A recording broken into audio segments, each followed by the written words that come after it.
1966. Les parades d'élite américains se lancent dans la plus vaste opération de la guerre du Vietnam à ce jour. Pays-Bas 1944. Le ciel est obscurci par les milliers de parachutistes britanniques et américains participant à la mission aéroportée la plus ambitieuse de tous les temps. L'offensive aéroportée est toujours audacieuse et risquée.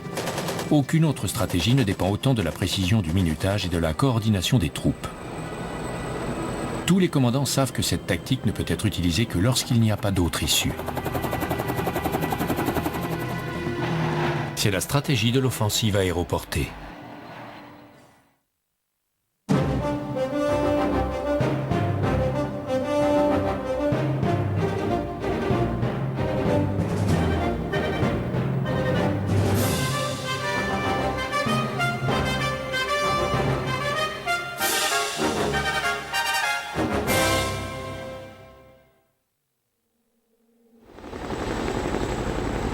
Vietnam 1966.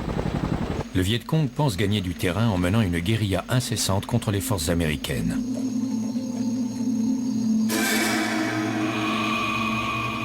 Il a établi des zones clés dans le sud, qu'il utilise comme base de ravitaillement et de rassemblement pour leurs armées.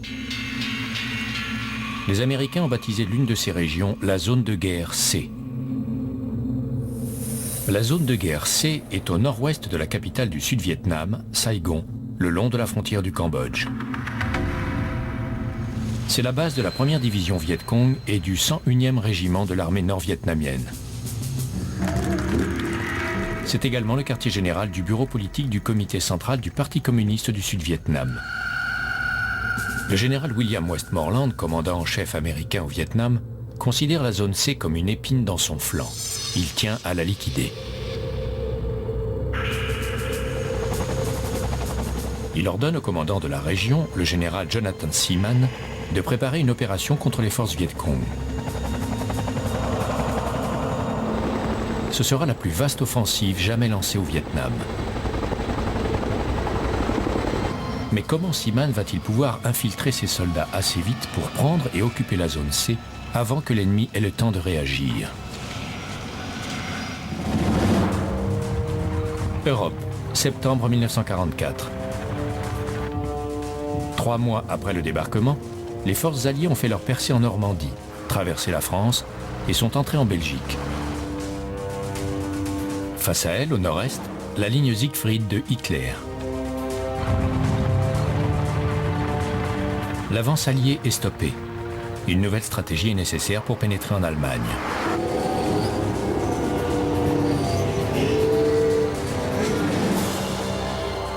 La tâche est confiée au général Lewis Brereton et à son équipe.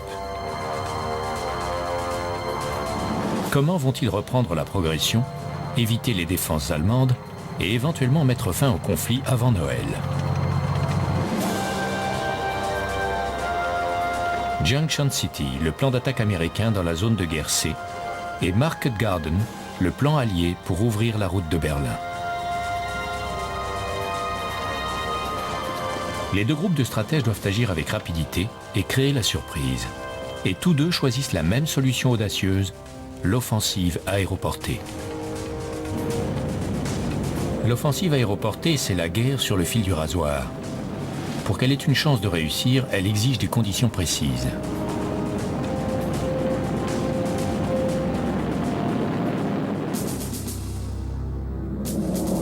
L'objectif: prendre et tenir une position au-delà des lignes ennemies qui est inaccessible aux forces terrestres.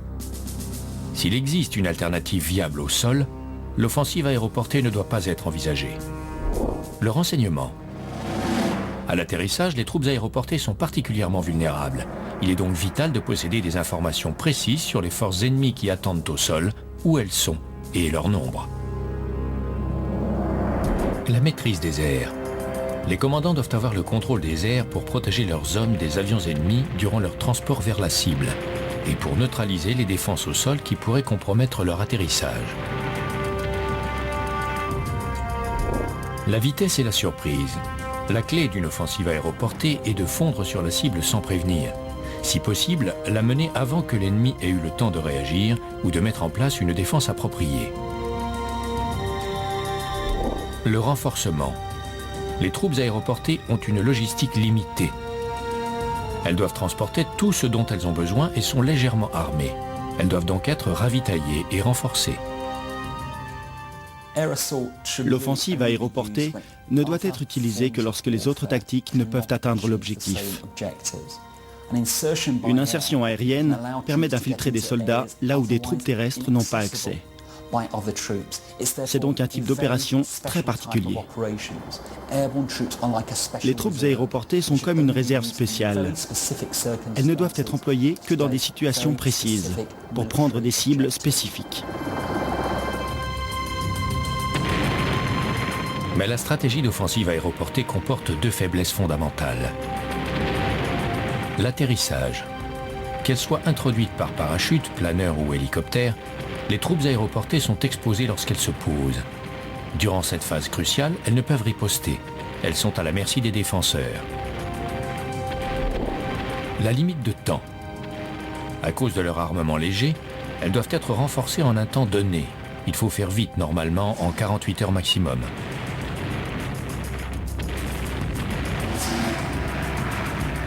L'offensive aéroportée est la dernière grande évolution militaire. Elle introduit une troisième dimension sur le champ de bataille. Elle permet aux soldats de survoler l'ennemi, ce que les planificateurs militaires appellent l'enveloppement vertical. Elle a accompagné le développement de la technologie, d'abord avec les parachutes, puis les planeurs, pour arriver au déploiement de troupes héliportées. Mené correctement, un assaut aérien peut avoir des résultats remarquables. Mal conduit, il peut causer l'annihilation totale de la force aérienne. L'idée d'une offensive aéroportée d'envergure est née non pas durant la Deuxième Guerre mondiale, mais durant la Première. En 1917, le colonel William Billy Mitchell, champion de l'utilisation de la puissance aérienne dans les offensives terrestres, propose de prendre Metz, en France, en larguant 10 000 parachutistes derrière les lignes ennemies.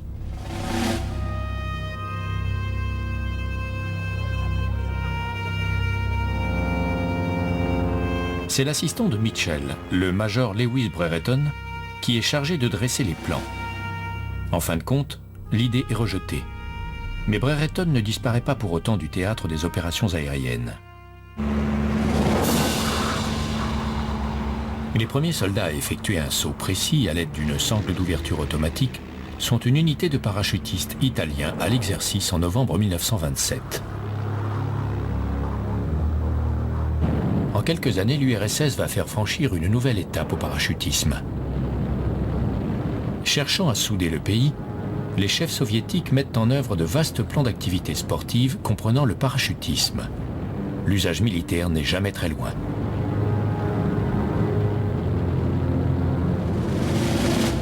En 1930, des unités de para participent aux manœuvres de l'armée rouge en petits groupes marginaux. En 1935, ce sont des bataillons. En 1936, des brigades entières. Toutefois, c'est le général allemand Kurt Student qui est considéré comme le véritable père de l'offensive aéroportée.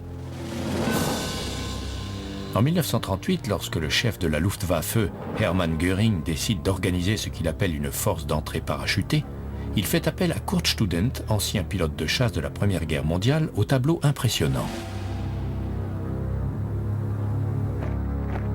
Au début de la Deuxième Guerre mondiale, les Fallschirmjäger de Student, ces chasseurs parachutistes, sont au nombre de 4500.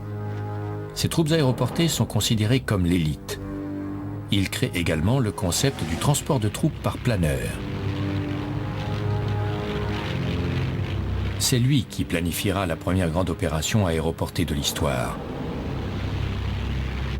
Et c'est encore lui qui commandera certains éléments clés des forces de défense allemandes quand les Alliés lanceront l'opération Market Garden 3 ans plus tard.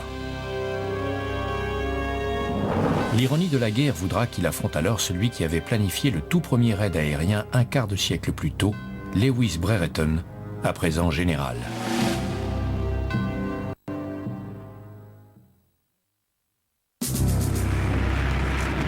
Une offensive aéroportée est extrêmement risquée. La première condition pour qu'elle réussisse est que le commandant sache clairement pourquoi il la lance.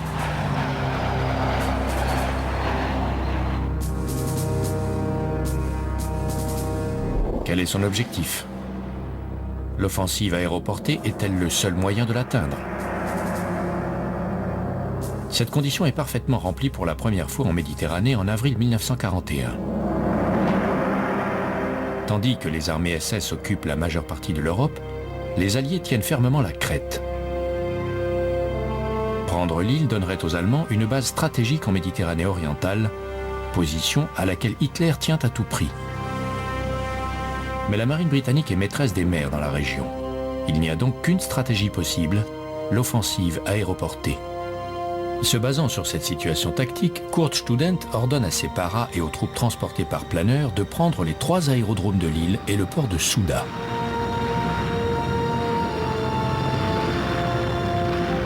Les renforts seront transportés par des Junkers Ju-52 et après la prise du port, par mer.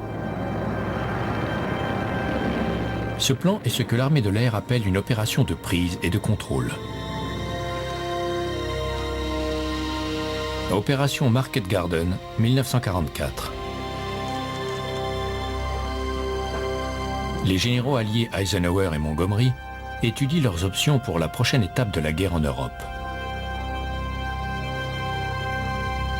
3 mois après le jour J, les Alliés ont percé en Normandie et traversé la France.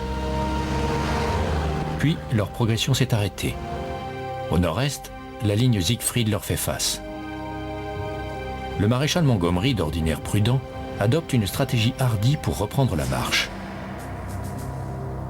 Il contournera la ligne Siegfried et entrera en Allemagne par la porte de service, tandis que les forces américaines enfonceront les défenses. Les ponts sur les voies d'eau du sud de la Hollande sont d'importance vitale. Il faut s'en emparer et les tenir. Mais ils sont loin derrière les lignes ennemies. Ce qui signifie que Montgomery n'a qu'un moyen à sa disposition, l'offensive aéroportée. Les troupes aéroportées seront déployées par parachutage et planeur. Elles prendront les ponts et installeront ce que les militaires appellent un tapis aérien, le long de la route que les Alliés doivent suivre.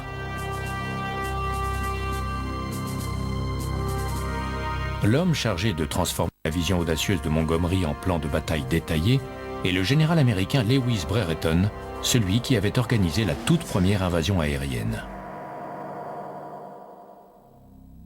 Ça a été l'opération aéroportée la plus hardie, la plus audacieuse de la Seconde Guerre mondiale, peut-être de tous les temps. Larguer 35 000 hommes de 3 nations derrière les lignes ennemies, certains à plus de 100 km au-delà, était une entreprise colossale et un acte remarquable si tard dans le conflit. Mais les gains potentiels étaient énormes. L'objectif, mettre fin à la guerre en Europe avant Noël 1944. Difficile à croire. Brereton et ses commandants n'ont que 6 jours pour planifier et préparer l'attaque. Voici leur plan de bataille. La 101e aéroportée américaine sera larguée au sud de la Hollande et prendra les ponts et les points sensibles potentiels entre Eindhoven et Grave. La 82e aéroportée sautera 16 km plus loin et s'emparera des ponts entre Grave et Nimègue. 30 km plus au nord, la première division aéroportée britannique, que rejoindra plus tard la première brigade de paras polonais, prendra et tiendra la cible la plus septentrionale, les ponts d'Arnhem. Les 3 groupes seront renforcés par d'autres largages et atterrissages de planeurs transportant soldats et équipements. Ils seront soutenus par les chars du 30e corps britannique qui foncent depuis la Belgique. D'abord la 101e, puis la 82e et enfin la première britannique. Si tous ces éléments sont réunis, la route de Berlin sera ouverte. Mais pour Brereton et ses stratèges, la victoire est plus qu'incertaine.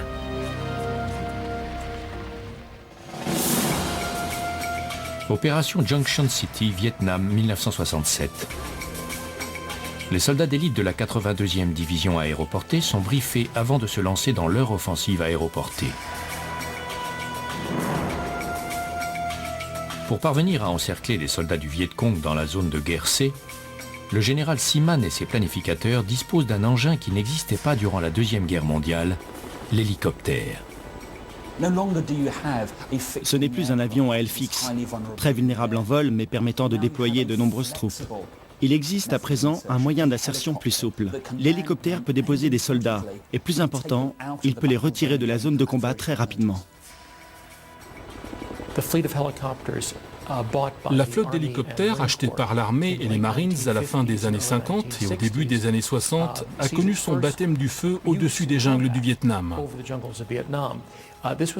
C'était un environnement où l'avantage évident de l'hélicoptère, sa capacité à se poser pratiquement partout, a été d'une grande utilité.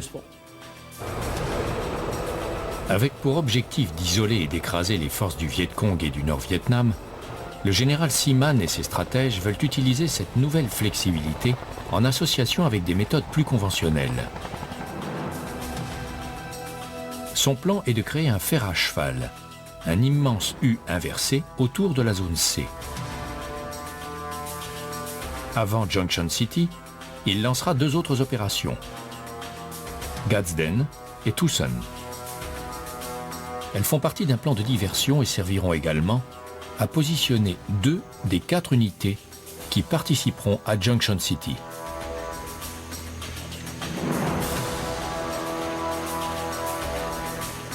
L'une sur la branche ouest du fer à cheval, l'autre à l'est. Au sud, d'autres éléments seront en position pour avancer au jour J+1.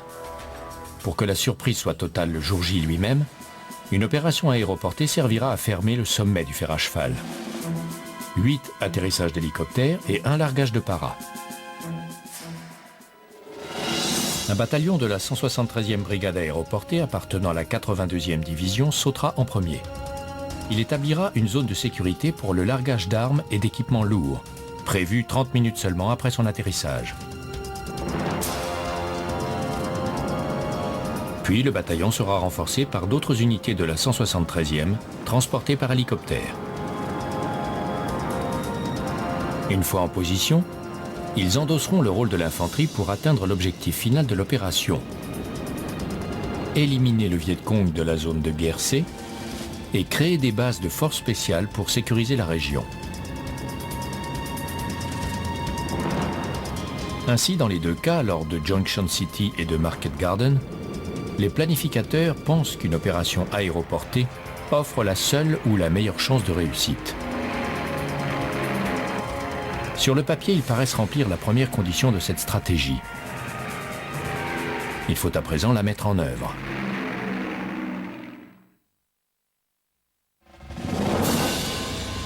Vietnam, 1966.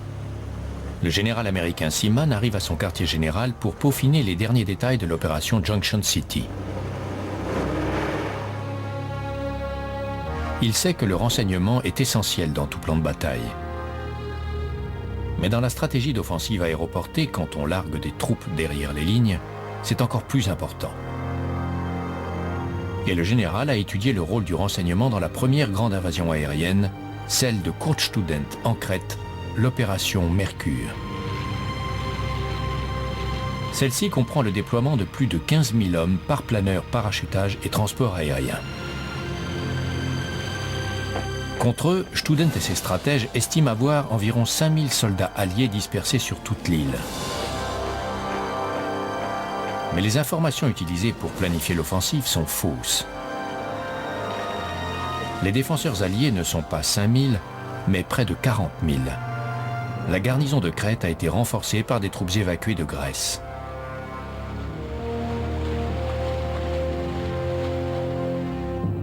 Courtstudent et ses commandants ont basé la stratégie de l'opération Mercure et l'attaque de la Crète sur de mauvais renseignements. Cela va leur coûter très cher. Au Vietnam, pour l'opération Junction City, on dispose de peu d'informations sur la région où va être larguée la 503e. Chercher à se renseigner pourrait trahir les plans américains. D'autres unités, comme celles qui sont chargées des branches est et ouest du fer à cheval, ne peuvent agir sans la diversion d'un écran de fumée préalable. Ceux du Sud n'avanceront qu'après le jour J. Par conséquent, quand la 503e se lancera, elle ne saura pas à quoi s'attendre. Au niveau du largage initial, les stratèges de Junction City ne remplissent pas les conditions. Mais ils sont convaincus que leur vitesse et la surprise créée par leurs forces bien équipées compensera largement le manque d'informations. Qu'en est-il du renseignement dans l'opération Market Garden? Après le jour J et la percée en Normandie, les Alliés s'attendent à rencontrer peu de résistance. Si les paras réussissent à prendre leurs objectifs, le 30e corps pourra enfoncer une faible défense et les rejoindre rapidement. Tout aurait pu bien se passer. Mais l'indécision des Alliés sur la direction et la nature de la progression donne aux Allemands le temps de se regrouper et de se renforcer. Par une extraordinaire coïncidence, l'un des commandants dans le sud des Pays-Bas est Kurt Student, l'architecte de l'offensive aéroportée. Market Garden est prévu pour le 17 septembre. Entre le 12 et le 17, les forces combattantes allemandes dans la région sont doublées. 2 divisions de Panzer des Waffen-SS, avec leurs terribles tanks, font route vers Arnhem après leur retraite de Normandie. Bien qu'affaiblie et incomplète, elle constitue toujours une force redoutable, surtout contre des troupes aéroportées légèrement armées. Aujourd'hui encore, on se demande si les stratèges alliés savaient qu'elles étaient là.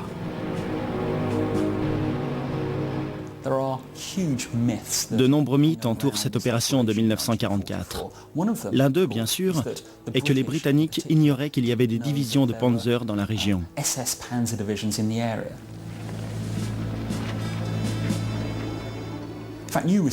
De nouvelles études ont montré qu'ils étaient au courant de leur présence. Ils savaient exactement ce qui les attendait, une puissante formation blindée. Le fait que l'opération se soit poursuivie malgré tout montre que les chefs étaient persuadés qu'elle en valait la peine. Le bénéfice potentiel était tellement énorme qu'ils étaient prêts à sacrifier des troupes aéroportées pour l'obtenir. Rien ne pouvait surpasser une telle réussite. Elle signifiait la fin de la guerre en Europe. Pour l'opération Market Garden, dans un des domaines cruciaux au moins, les Alliés ont donc de bons renseignements. Mais ils décident de les ignorer. Lors de l'opération Junction City, les Américains satisfont partiellement à la deuxième exigence de la stratégie d'offensive aéroportée, mais pas dans leur zone de largage initiale. Passons au troisième critère, la maîtrise des airs. Il y a 2 niveaux de maîtrise des airs. La supériorité aérienne où l'on a un simple avantage sur l'ennemi et la suprématie aérienne où la domination est totale. Junction City 1967. Au Vietnam, l'ennemi n'a pas d'armée de l'air. Les Américains ont la suprématie. Ils exploitent cet avantage de 2 façons. La première est le transport de troupes par hélicoptère.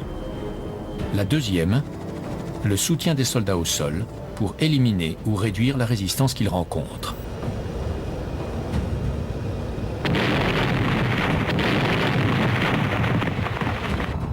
Lors de l'opération Junction City, les planificateurs américains remplissent la 3e condition de la stratégie d'offensive aéroportée, la maîtrise des airs. Market Garden 1944. 3 mois plus tôt, pour protéger les troupes du débarquement sur les plages de Normandie, les Alliés ont pris le contrôle des airs en formant un arc de cercle au-dessus de la région. En septembre, ils étendent leur suprématie aérienne à la zone de Market Garden. Les Alliés aussi semblent donc satisfaire à l'exigence de maîtrise des airs.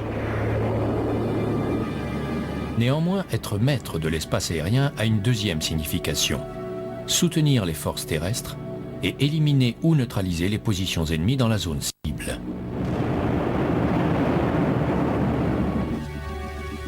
Les officiers supérieurs alliés connaissent la présence de 2 divisions de Panzer dans la région d'Arnhem. Ils ont donc l'occasion d'utiliser leur maîtrise des airs pour les détruire et pour appuyer les chars du 30e corps arrivant de Belgique. Chose incroyable, ils la dédaignent.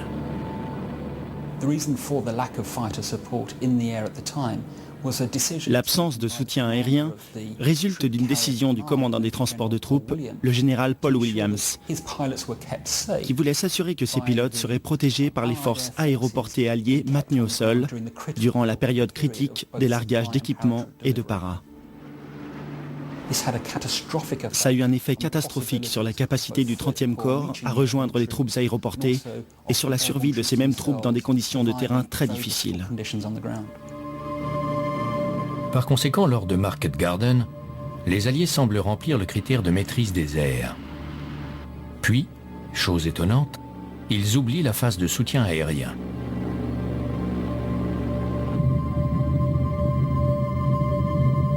Pour les stratèges des opérations Junction City et Market Garden, les préparatifs sont terminés. Il est temps de passer à l'attaque.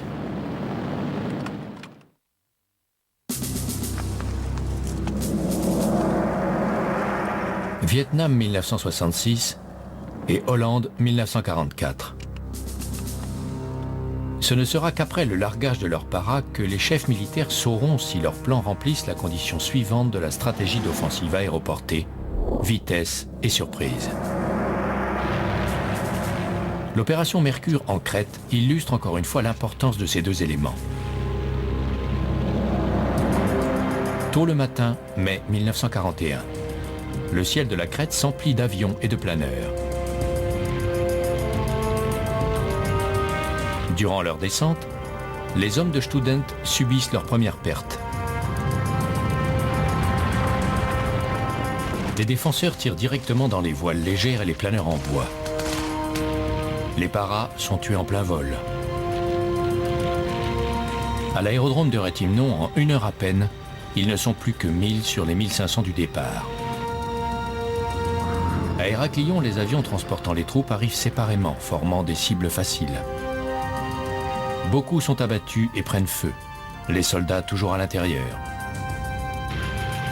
À la fin de l'après-midi du premier jour, près de 40% des combattants de Student sont morts, blessés ou faits prisonniers. Les troupes d'assaut allemandes sont victimes d'une faiblesse fondamentale de la stratégie d'offensive aéroportée, leur vulnérabilité à l'atterrissage. Les planificateurs de Student envisagent d'abandonner l'opération.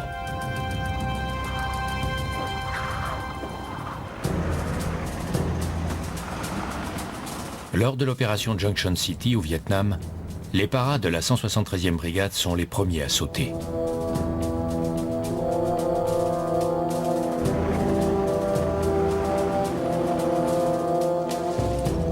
« 845 hommes participent au largage.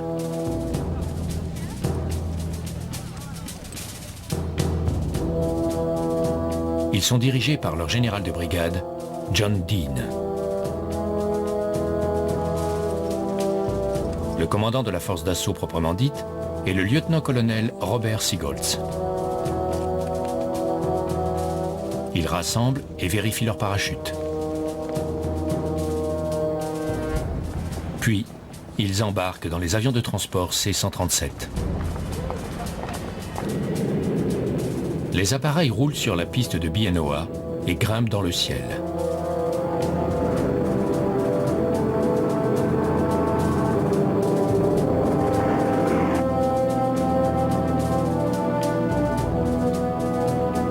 « 8h55, 5 minutes avant le largage. «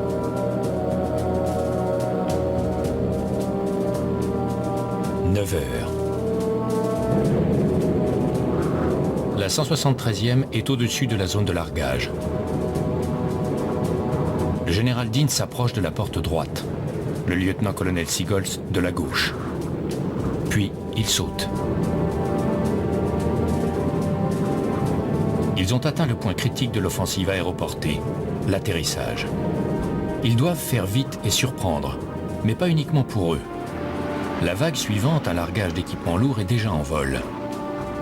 Son horaire prévu d'arrivée est dans 25 minutes, et les paras n'ont pas encore touché le sol. Opération Market Garden 22 ans plus tôt. Tout repose sur la prise et le contrôle des ponts dès le premier jour. Mais avant même son lancement, Market Garden connaît de nombreux problèmes. Il n'y a pas assez d'avions de transport pour emmener l'armée alliée en une seule vague. Par conséquent, les atterrissages seront étalés sur 3 jours. Déjà, la vitesse et la surprise sont compromises. Par peur de la DCA protégeant le pont le plus important d'Arnhem, les zones de largage de la première division aéroportée britannique sont à plus de 13 km de la cible. La sécurité prime sur la vitesse et la surprise. Mais dès qu'ils se seront posés, un détachement de jeeps armés foncera vers le pont. 17 septembre 1944, début de l'après-midi. Les Screaming Eagles de la 101e américaine affrontent une forte DCA, mais ils parviennent à atterrir.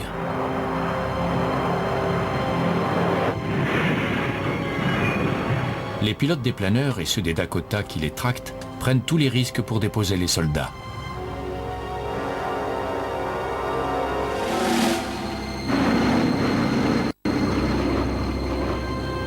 Quatre pilotes de Dakota y laissent la vie.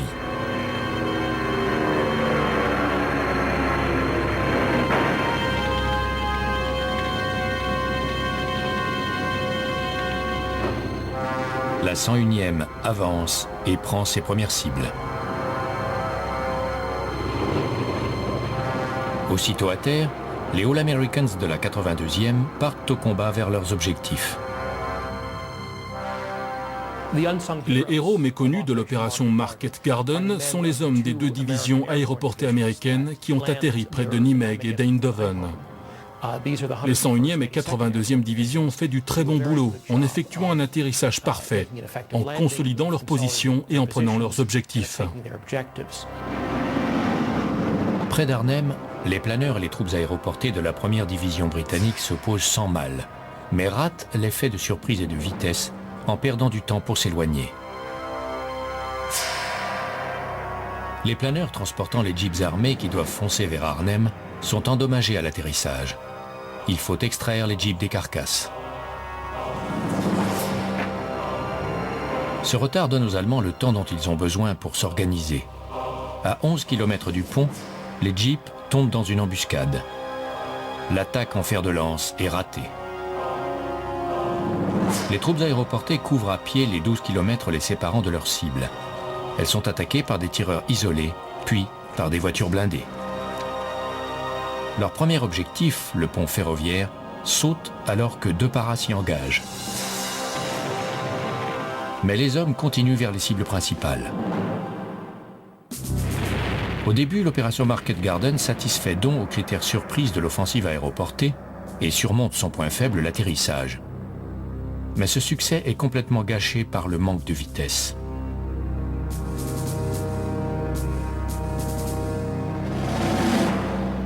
Et ce qu'ignorent les hommes au sol, c'est que leur plan de bataille est encore plus menacé que dans leur pire cauchemar. Dans les débris d'un planeur, les Allemands ont trouvé le corps d'un officier allié qui a enfreint toutes les règles de sécurité militaire. Il porte sur lui une série d'ordres d'action et de cartes annotées pour l'opération Market Garden, indiquant les zones de largage, les horaires et les objectifs. Le général à qui l'on remet ces documents n'est autre que le père de l'offensive aéroportée, Kurt Student lui-même. Le plan de bataille allié est tombé directement dans les mains de l'ennemi. Les Allemands organisent leur défense et leurs attaques. Le soir, la 101e américaine atteint son premier objectif, le pont de Zone. Mais il est dynamité alors qu'elle se prépare à le prendre. 36 heures plus tard, les hommes du génie l'auront remplacé.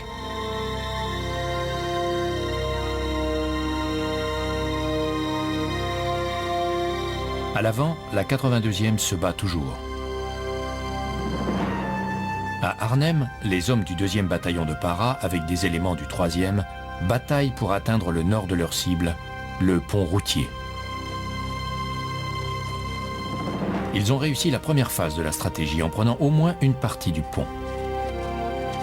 Mais les Allemands contrôlent toujours la sortie sud. Market Garden n'a pas satisfait à la condition sine qua non de vitesse et de surprise. Mais étonnamment, grâce aux Américains et aux Anglais sur le terrain, elle est en passe d'atteindre son objectif et de réussir. Tout dépend maintenant du dernier critère, le renforcement. Les troupes aéroportées ont une logistique limitée. Elles doivent transporter tout ce dont elles ont besoin et sont légèrement armées. Elles doivent donc être ravitaillées et renforcées. Parce qu'elles sont légèrement armées et qu'elles ont si peu de ravitaillement, les forces aéroportées ne peuvent survivre longtemps. Elles doivent être rapidement relevées par des troupes plus puissantes arrivant par terre ou par mer. Durant la Deuxième Guerre mondiale, en règle générale, le délai était de 48 heures. L'importance de cette condition a elle aussi été démontrée en Crète en mai 1941. Ayant perdu près de 40% de leur force d'assaut dès le premier jour, les hommes de Kurtstudent ont désespérément besoin de renforts. Mais les aérodromes sur lesquels les troupes fraîches et le ravitaillement doivent atterrir ne sont pas encore pris. La confusion de la bataille va sauver la stratégie de Student. Durant la nuit, les défenseurs alliés postés au-dessus de l'aérodrome de Mal-Aimé, connu comme le point 107, reculent subitement. Lorsque les hommes de Student donnent l'assaut, la position est pratiquement sans défense. Le lendemain matin, alors que ces soldats se battent toujours pour sécuriser l'aérodrome de Mal-Aimé, il envoie des renforts.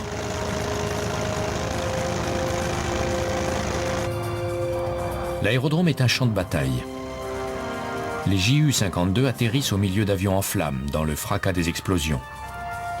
L'un d'eux se pose même sur l'épave d'un autre appareil. Mais tant bien que mal, ils atterrissent. Les soldats sautent des avions, débarquent leurs mortiers et leurs mitrailleuses lourdes et se lancent dans l'action.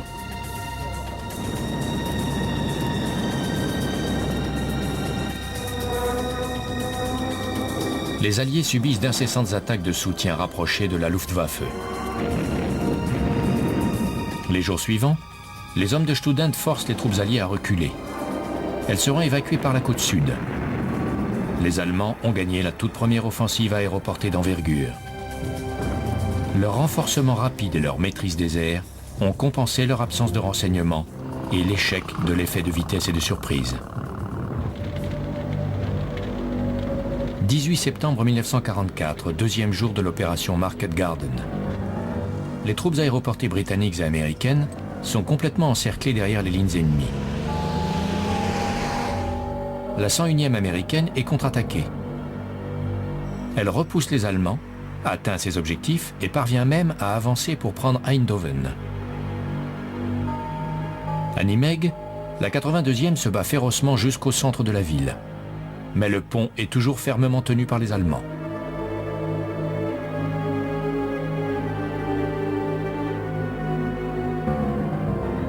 À la sortie nord du pont d'Arnhem, les hommes de la première aéroportée britannique tiennent bon. La survie de ces trois unités dépend des renforts des chars du 30e corps. Malheureusement, le critère renforcement de la stratégie de Market Garden a été négligé. Les tanks qui viennent relever les unités aéroportées empruntent tous la même route, en rase campagne, souvent sur des talus. Leurs flancs sont exposés. Ils sont pris pour cible depuis les positions ennemies bien cachées. Dès que les chars de tête sont touchés, tout le convoi est bloqué. La partie aéroportée a été bien organisée et bien exécutée, mais on n'a pas suffisamment réfléchi à la manière de faire le lien avec les renforts. Mettre une aussi grande armée que le 30e corps sur une voie unique était le comble de la folie. Ayant subi de lourdes pertes, les premiers chars du 30e corps rejoignent la 101e sur le pont au nord d'Eindhoven le 19 septembre avec un jour de retard. Le même jour, des planeurs parviennent à déposer de l'artillerie pour la 82e, qui peut ainsi poursuivre le combat. Mais à Arnhem, le ravitaillement tant attendu, largué par la RAF, tombe entre les mains des Allemands. À l'arrivée de la deuxième vague, ces derniers attendent sur les zones d'atterrissage indiquées dans les plans dont ils se sont emparés. Dans le chaos, les renforts se retrouvent isolés, loin du pont.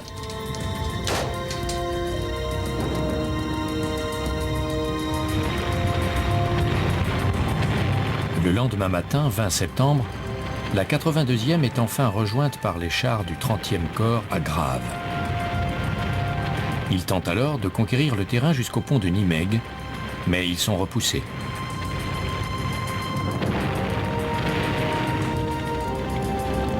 À Arnhem, les troupes aéroportées britanniques n'ont plus de vivres et presque plus de munitions. Mais par miracle, comme la 82e et la 101e, elles tiennent bon.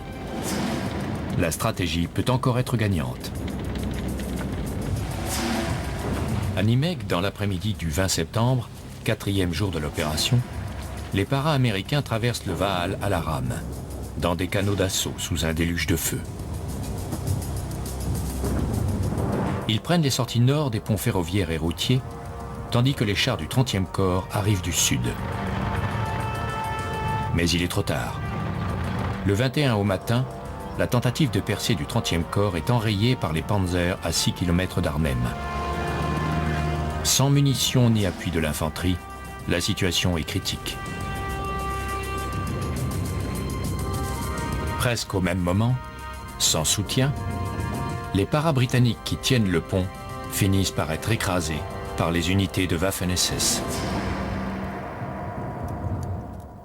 Les 101e et 82e divisions américaines ont fait un boulot remarquable en ouvrant la route aux chars du 30e corps. Fait intéressant, au moment même où le 30e corps franchit le Waal sur le pont de Nimègue, les para-britanniques sont renversés au pont d'Arnhem. Si le 30e corps avait réussi à traverser quelques heures plus tôt, peut-être que les deux éléments de l'opération, les forces aéroportées britanniques à Arnhem et le 30e corps arrivant de Belgique par Eindhoven et Nimègue, auraient pu faire leur jonction et obtenir une victoire éclatante. Quelques unités tiennent plusieurs jours avant de s'enfuir par le fleuve. Les autres se rendent.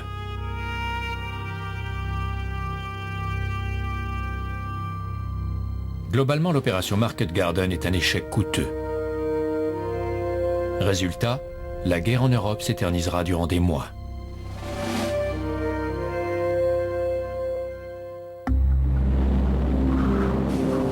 Au Vietnam, 22 ans plus tard, l'opération Junction City se déroule comme prévu. Il n'y a pas de contact avec l'ennemi durant le largage. Junction City a réussi le test de la vitesse et de la surprise. Les hommes ont également évité le premier danger de l'offensive aéroportée, l'atterrissage. 20 minutes après son largage, le bataillon de para de la 173e brigade est au sol et a installé un périmètre défensif. Les renforts sont juste derrière.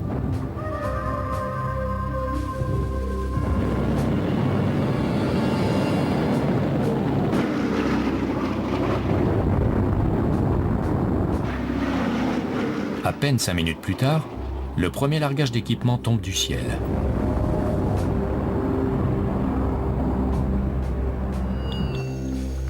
Peu après, les troupes d'assaut arrivent par hélicoptère avec le reste de la 173e brigade.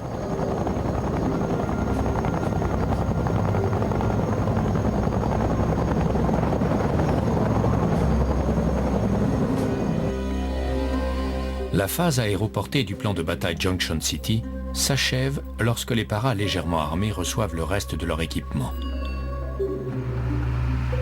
La 173e brigade passe à l'étape suivante de l'opération. Travailler avec les forces terrestres pour liquider le Viet Cong de la zone de guerre C. En conclusion, les opérations Market Garden et Junction City ont-elles satisfait aux conditions de la stratégie d'offensive aéroportée? L'objectif, Les Alliés lors de Market Garden et les Américains lors de Junction City ont un objectif précis. Et cet objectif ne peut être atteint que par une offensive aéroportée. Le renseignement. Pour Market Garden, les stratèges connaissent l'information essentielle, la présence de 2 divisions de Panzer, mais décident de l'ignorer. Pour Junction City, il n'y a pas de renseignements sur la zone de saut, mais les paras de la 173e rencontrent peu de résistance. La maîtrise des airs. Market Garden ne réussit pas à utiliser un élément clé de la maîtrise des airs, détruire les défenses ennemies. Junction City bénéficie de la suprématie aérienne et l'exploite à fond. La vitesse et la surprise. Market Garden crée la surprise, mais la force et la rapidité de la réaction des défenseurs lui fait perdre sa vitesse. Junction City réussit sur les 2 plans. Le renforcement.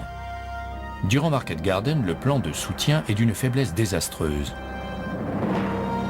Associé à l'échec de l'exploitation des renseignements et de la maîtrise des airs, l'incapacité des planificateurs à renforcer les troupes aéroportées provoque la faillite globale de la stratégie. Lors de Junction City, après l'atterrissage des paras, les renforts sont presque immédiats. La phase aérienne du plan de bataille est une réussite. En 2 semaines, toute la zone de guerre C est nettoyée. 35 ans plus tard, la 173e aéroportée est de nouveau sous les feux de l'actualité.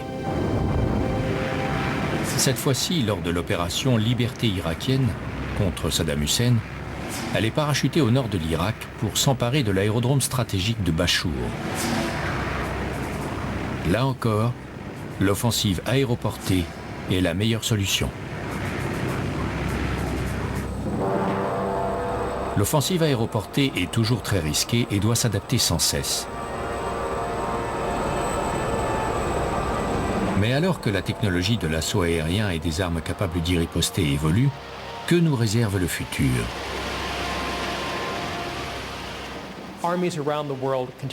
Les armées du monde entier continuent à investir massivement dans les hélicoptères et les forces héliportées. Ceci malgré un consensus croissant chez les théoriciens militaires sur le fait que les hélicoptères sont bien trop vulnérables face aux mitrailleuses au sol, aux lance-roquettes et aux missiles anti-aériens pour être d'une grande utilité en territoire ennemi. Ils ne sont plus l'arme de guerre qu'ils étaient. Et l'offensive aéroportée par parachutage. Les avantages des bataillons de paras existent toujours. Ils perdureront probablement au XXIe siècle. Toutefois, la difficulté est qu'ils sont très exposés une fois au sol. Le résultat, c'est que nous tendons à les utiliser pour des missions beaucoup plus spécifiques.